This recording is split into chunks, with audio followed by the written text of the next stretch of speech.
Iran ইস্যুতে ট্রাম্পকে নতুন যুদ্ধ পরিকল্পনা দিল মার্কিন বাহিনী।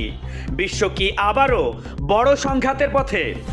বিশ্ব রাজনীতিতে আবারও উত্তেজনার আগুন। ইরানকে ঘিরে নতুন করে বড় সিদ্ধান্তের মুখে মার্কিন যুক্তরাষ্ট্র। সম্প্রতি এক গোপন উচ্চ পর্যায়ের বৈঠকে মার্কিন প্রেসিডেন্ট ডোনাল্ড ট্রাম্পের সামনে উপস্থাপন করা হয়েছে এক নতুন সামরিক পরিকল্পনা। মাত্র ৪৫ মিনিটের এই গুরুত্বপূর্ণ বৈঠকে মার্কিন সেন্ট্রাল কমান্ডের শীর্ষ কর্মকর্তা এবং জয়েন্ট চিফ অব স্টাফের চেয়ারম্যান ইরানের বিরুদ্ধে সম্ভাব্য হামলার একাধিক বিকল্প তুলে ধরেছেন। সূত্র বলছে, এই পরিকল্পনায় রয়েছে বিমান হামলা থেকে শুরু করে বিস্তৃত সামরিক অভিযানের নানা কৌশল। কিন্তু এখানেই শেষ নয়, পাল্টা হুঁশিয়ারি দিয়েছে ইরান।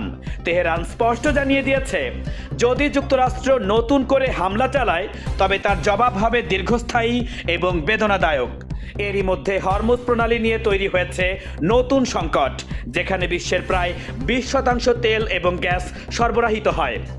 এই গুরুত্বপূর্ণ জলপথ বন্ধ থাকায় বিশ্বজুড়ে জ্বালানি সংকট এবং অর্থনৈতিক অনিশ্চয়তা আরও ঘনীভূত হচ্ছে।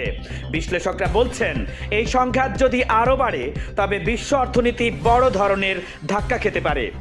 যদিও যুদ্ধবিরতি কার্যকর রয়েছে, তবুও আলোচনায় কোনো অগ্রগতি নেই, বরং পরিস্থিতি দিনকে দিন আরও জটিল হচ্ছে। তাহলে কি বিশ্ব আবারও বড় যুদ্ধের দিকে এগোচ্ছে, নাকি শেষ মুহূর্তে মিলবে কূটনৈতিক সমাধান?